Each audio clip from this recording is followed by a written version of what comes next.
Hey everybody, John Skiba here from the Arizona Consumer Law Group. I'm also the founder of the Consumer Warrior Project, which is what this YouTube channel is all about, providing you with strategies and tips on how to deal with serious debt problems. If you want to learn more about those things, go ahead and subscribe to the channel, then you'll get the videos as soon as I put them out each week. In this episode, I wanted to talk about 3 things you should not do if you anticipate needing to file for bankruptcy. Now, at the time that I'm recording this, we're dealing with this coronavirus, COVID-19 pandemic, and there's a lot of uncertainty when it comes to jobs and income and being able to deal with debts that we may have incurred in the past. Many people are considering the possibility that they may have to file bankruptcy down the road.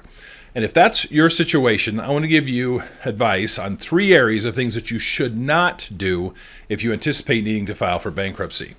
The first one of these is to repay family members or friends.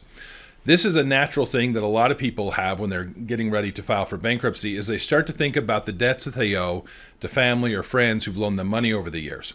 They don't want to hurt them. Obviously that's natural. We don't want to hurt those that we love and our friends. So what they do is they think, I'm going to pay them back so that they don't get hurt by me filing for bankruptcy. This can cause huge problems, not only for you in your bankruptcy, but for the person who loaned you the money. Here's how it works. If you owe money to a family member or a friend, or even like a business partner or somebody who's close to you, who you have some connection to, the court calls these insiders. And if you owe money to an insider and you repay them within the 12 months prior to the filing of your bankruptcy, it's considered a preference, meaning you're preferring that family member, you're preferring that friend over your other creditors. So what will happen is if you then file, particularly Chapter 7 bankruptcy, but any of the chapters of bankruptcy, a bankruptcy trustee will go back to that family member or friend that you've been repaying, and they're going to say, give us the money back, which is going to make Thanksgiving super awkward for years to come. And so the best way to avoid this is to not pay them back at this point. If you want to voluntarily pay them back after your bankruptcy case is over, that's fine. You'll be okay there. But paying them back in the year prior to the filing of your bankruptcy can cause some pretty significant issues. Now, you may be saying to yourself, that's great advice, but I've been paying them back for the last year. What do I do now? In those types of situations where there have been ongoing payments over the last 12 months, you have a couple options. One is to wait a year from the time the last payment was made until you file for bankruptcy. This is often difficult to do because most people are filing bankruptcy because things have reached a crisis point where there's a wage garnishment or a lawsuit, something like that. If you can wait, that's going to make it the easiest as far as not having to deal with it at all. If you can't wait to file for bankruptcy, then you need to go in knowing one of 2 things. One, that the person you paid the money to is going to have to pay those funds back to the bankruptcy court, to the bankruptcy trustee, for distribution to your creditors. Alternatively, here in Arizona, where I practice, many of the trustees will work out some type of payment arrangement where you, as the person who's going through the bankruptcy process, can pay some of those funds back over time. Now, they don't give you a whole lot of time. We're talking 2 to maybe 4, 5, 6 months time frame, where you could actually pay those funds back instead of the person that you paid them to. You can make some type of arrangement so that your bankruptcy case can still be processed, but they don't go after the family member or the friend that you've been repaying. Second thing you need to avoid is just giving away assets. I've heard this one a lot. Someone will come into my office, they need to file for bankruptcy. They have an asset that they're worried about losing during the bankruptcy process. Let's say that they had a boat and that the boat was paid for, and they think, I have an idea. I'm going to transfer the title to this boat to my brother. My brother can hold the boat while I go through bankruptcy, and then when I get done, my brother can transfer it back to me. The problem with that whole idea is it's a crime. A legitimate crime. It's a felony. It's a federal offense. You can't intentionally transfer assets out of your name in an effort to hide them from the bankruptcy court.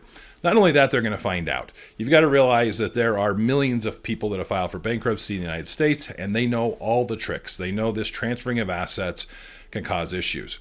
A lot of times, though, it's not done with an intent to defraud, but there may be a situation where the one that I see quite often is where a family has teenage children. The teenage son or daughter has a vehicle that they purchased, but it was purchased in mom and dad's name, whether it be for insurance reasons or whatever. And so they transfer the title to the son or daughter prior to going into bankruptcy. That can still cause problems. The bankruptcy trustee can go and reverse that transaction if you sold or transferred something in the 2 years prior to filing for bankruptcy for less than what it was actually worth. That last part is super important. If you sold a car to somebody and you sold it for approximately what it's worth, that's fine as long as it was an actual transaction and money actually changed hands. It's totally different if you just transferred an asset out of your name and you didn't receive anything in exchange for it. So those are the type of issues that you're going to have to deal with when it comes to transferring assets. You got to be very careful. If there's been any transfers of property out of your name in the last 2 years prior to filing bankruptcy where you didn't receive what the value of that asset back to you. Third thing you got to be careful of is credit card use or cash advances within a window, a 70 to 90 day window prior to filing bankruptcy. So first thing we'll talk about is credit card usage within the 90 days prior to the filing for bankruptcy. If you charge something that the court considers to be a luxury item, and the bankruptcy code doesn't define what a luxury item is. There are some court decisions that have given their input on it. Generally things, if you're buying diapers or groceries on credit cards, those are not considered luxury items. However, if you're buying vacations or jewelry or really big dollar items, those could be considered luxury items. If you purchase luxury items within the 90 days prior to the filing of your bankruptcy on a credit card, and the total of the transaction is more than $725, you could run into an issue where the creditor could come in and object to those specific charges from being discharged in your bankruptcy. It's important to know the creditor actually has to come in and raise this objection. It's not something that the court raises. I can tell you in general, in practice, I haven't seen it happen that often, but the safest way to go is to not use your credit cards once you make that decision that you're going to file for bankruptcy. This also applies to cash advances. It applies to any $1,000 is the limit that they look at within the 70 days prior to filing bankruptcy. You can't go and take a bunch of cash advances on your credit card and then look to file for bankruptcy. The creditor could come in and object to those specific charges from going away.